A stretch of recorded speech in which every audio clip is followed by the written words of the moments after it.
I thought that the country was under siege, and we were going to help them liberate their country. Since then, history tells us that that was actually happening, and we were sending advisors. But when the more we advised and had some control, the more the opposition sent regular army troops. So it just became a big fiasco, and it was kind of manufactured baloney. We had no big reason to be there. I mean, you could look all that up online, the history of that stuff. But personally, as a young kid at that time, I thought, I'll help the military liberate this poor little country, of which I did at that time when I didn't realize it was pretty much a civil war type affair, and there was no reason militarily for us to be there. It was it seemed more in the interest of big business to have that little part of the world be friendly with us. Well, it's if we could trade with, it's cheap labor. It's just a new market of cheap labor. There was no such thing. They dreamed up the government dreams all this stuff up so we could go there. The other thing is, when the governments like to dream up things to go to war for, there's a tremendous amount of people and businesses that profit from defense contracts.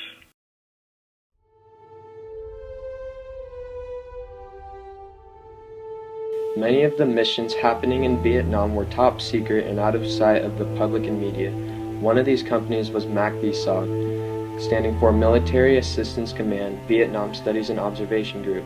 Their job was to gather information and to impede the enemy on the Ho Chi Minh Trail. They would go on paramilitary operations where the world thought to be neutral territory. John F. Kennedy founded this top secret team in order to fight a secret war in the jungles of Laos, Cambodia, and North Vietnam. The North Vietnamese were using these countries as a route to get into South Vietnam. Their main goal was reconnaissance. A recon team is armed just for self-defense and rely on stealth tactics to gather information about the enemy. From the moment they hit the ground, they were being hunted by the enemy. Sometimes detection was the goal in order to bring out the Viet Cong.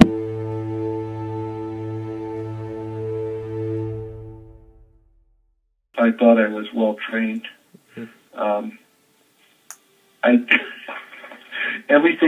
Everything that could probably happen happened, and I was so excited about everything. I did everything wrong that I was supposed to trained to do. So we went in one afternoon into Laos, and we set up we went through the jungle and found a trail, and we set up in an ambush. So we wanted to capture a North Vietnamese army soldier and then helicopter him out and bring him back so they can interrogate him and find out intelligence. So we laid there all night. It rained all night, but it was warm, so it didn't really bother you that much. But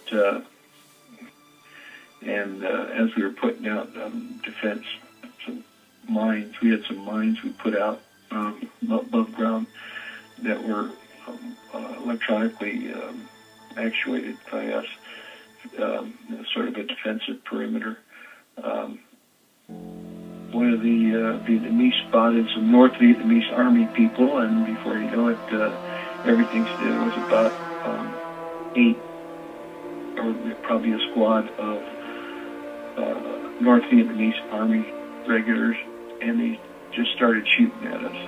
They probably couldn't see us exactly, but they shot in our direction, and the bullets were flying all over, and they were shooting all at one time. They're quick and so noisy, you talk or hear anybody. The bullets are hitting all the trees. The bark's chipping away and flying all over the place. And dirt's flying up when the bullets hit the ground, and stuff. And a lot of noise. Nobody can hear anything. So the guy, it was a Vietnamese guy sitting right next to me, and he had gotten killed right away. And the bullets that went through him hit my team leader was facing the other direction, and the bullets that went through this guy, he had hit the team leader and hit in his back, and actually went up under his skin, up his back, and it made like a welt, like as if you were hit by a whip. So the bullets didn't go deep into him; they just went up the edge of his skin, because they were probably going very slow by now, because they already went through one guy. So he was bleeding quite bad.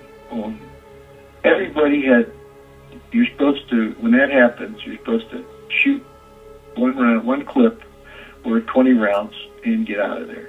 Because we only have a small force, and we can't really hold off a whole bunch of people for a long time. Well, I stayed there and I kept shooting, and I was on my second and third magazine, and I kept shooting. And the interpreter came back crawling, and I was on my stomach, and I had my gun over my head, and I was shooting away.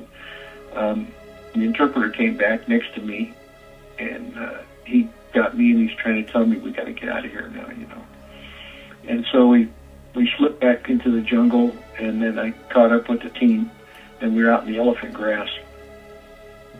And the team leader gave me his stuff, and then he says, "Here, look at my back and see what happened."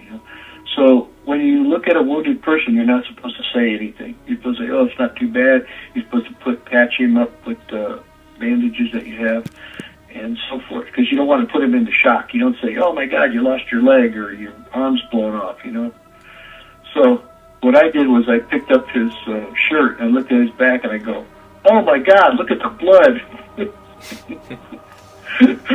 So I wasn't supposed to do that. It wasn't a good thing, But anyway, he wasn't, badly wounded, but he was bleeding all over the place. And so then they gave me the radio, and they says, "Here, talk to we have planes up in the air, and those planes, we have a small plane that keeps in contact with us, and they talk to the Air Force aircraft that do the bombing and shooting and the close air support." Well, I got that all wrong too. So, and then by the time we suppressed all the fire and everything calmed down, and we had a wounded guy and one dead, and we were trying to helicopter coming in for us. I was the last guy trying to get on the helicopter, and didn't see me in his big wheel. He had two big wheels in the front. Knocked me over, and I ended up underneath the helicopter. And everybody had gotten on the helicopter, started taking off, and then I scrambled out from under the helicopter. I was trying to grab on. Guys were grabbing me, trying to pull me onto the helicopter as it was taking off.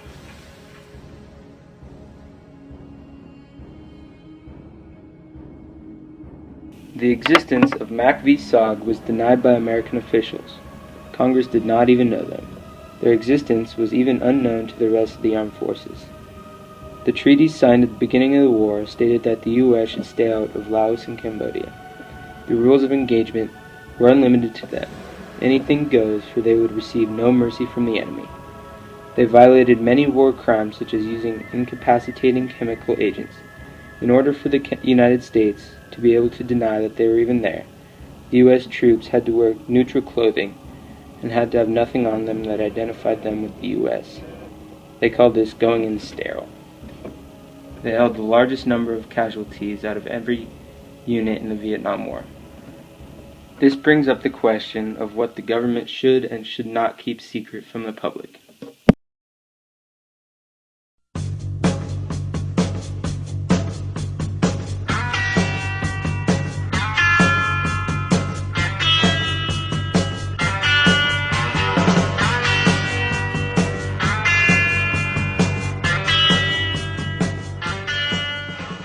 I think a lot of people sensed that we really didn't need to be there for some reason, and a lot of, especially the younger generation and the college generation, were more adept to what was going on than the older generation that was just reading the newspaper.